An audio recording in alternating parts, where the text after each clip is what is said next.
tiết là linh tiết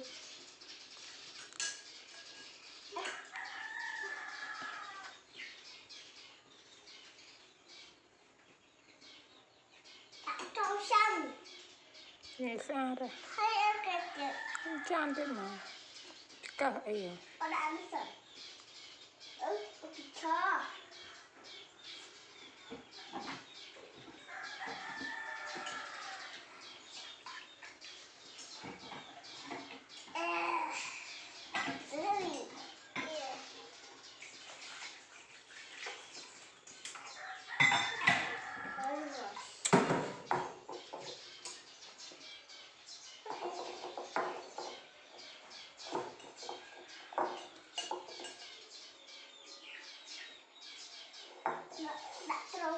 lại stress lên tam stress còn lên chung bây giờ stress không cái cào à cào chan stress năng trong song khang chung bây giờ chung bên chan nó cào chan thì bạt chan cào nó phải lạ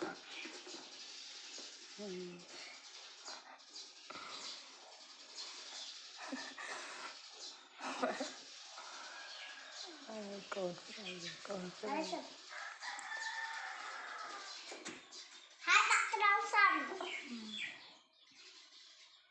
đã cào nó gọi đã chết khné cũng đã bị lép cả đấy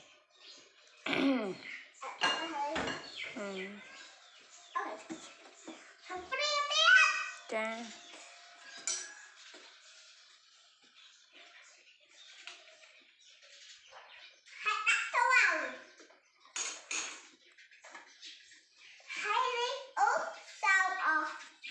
cả một tách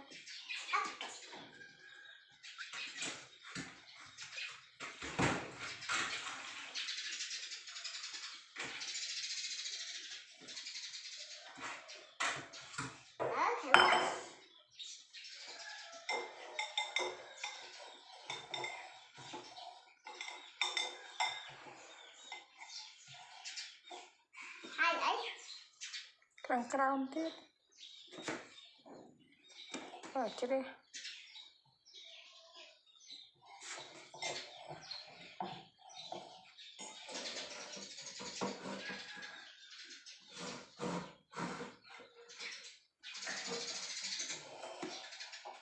ấy tao có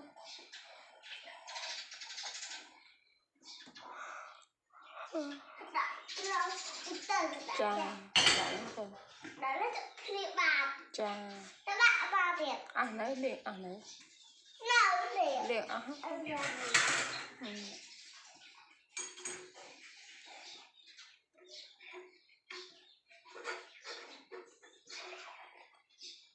hãy đặt cho nó cái này cha đặt cho nó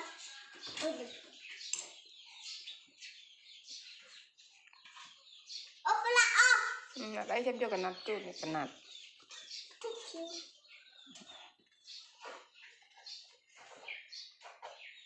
hãy đặt cho nó cha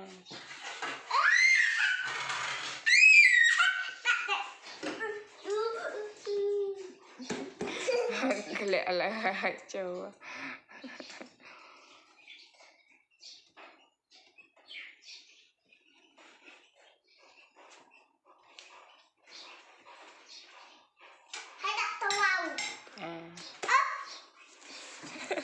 cái này chớp rồi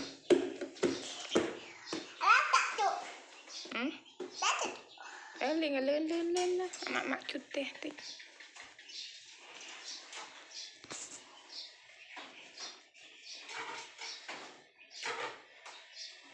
đó ta này hay chùm re ha nó chút đặc cam mà xong giờ nó chút là liên chan sao bây giờ bông chút là liên chan là sao xong bông liên chan cái sponge no sponge no liên chan đâu nó chút lên chan chút lại liên chan nó sẽ thân đấy chẳng đã tập cái đấy nó cam chút là cam không nó chút chung bên này sẽ đã chan mà liên chùm re Cái chan đã lên cái mẹ tắc Bạn đó. lên phòng. Chà, ok. Bạc tắc mà. Đã chan châu không đâu mà. Bệnh bất tế bạc tế. Đã chan châu mà. Châu từng mà, đã chan châu từng mà. Ở chia sẻ bố của mấy kênh sẻ bố nè. Lê chê đừng đại ôn để không.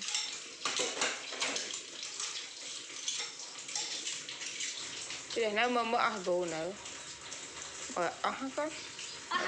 Thì ở hiện tục. Đó là cái trái.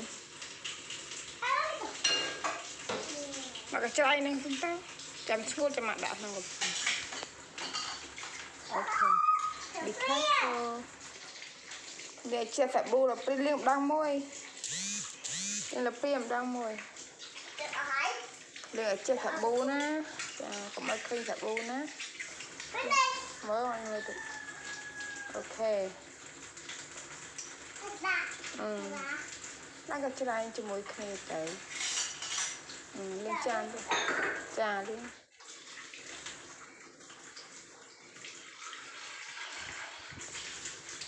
Để cho đây mở cho đây hàng yeah, be careful.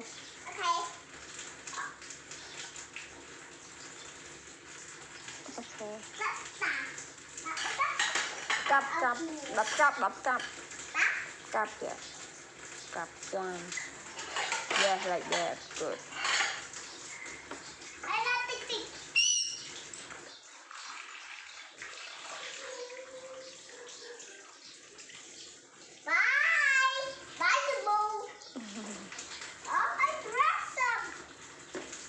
Okay. Tất cả.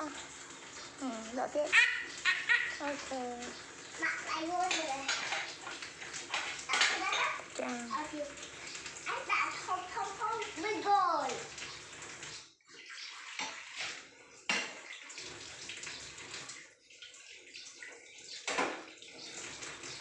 Would you like so again?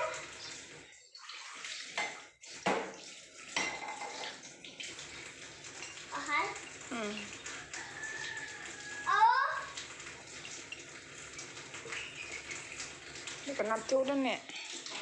Này chút đó nè, ngoài rồi. Lên tay ông. Lên. Lươn lẹ lời. Lên đây.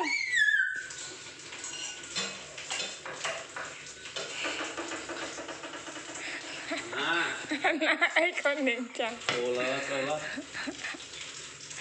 nghe thế. Cái lên chán đó. Cách vô tới bạch trong tim. Lên cái áo hay. Ngày mới là lên là áo. Mày là con lên không vậy? Không có đâu. Nói con. Ok, tục rồi con. Tục tới quán này lên xa thôi. Ok, tục. Xa hai. Thật ra hai lên đó để đi chụp ảnh. Bạn là cái chân này thôi, lên.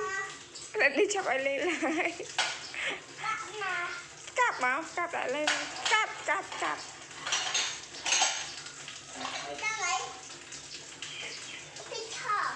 Chà.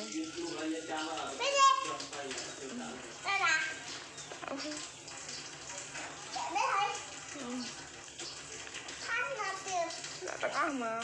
Lên chuyện rồi em.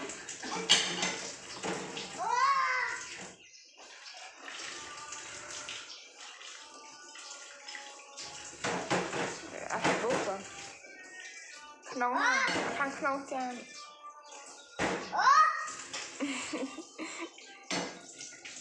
Thằng nóng. Để after bowl. Ok. Cặp. Cái này khát tiết. Để thẻ chan mày á. Mới tiết đã 20 tiết.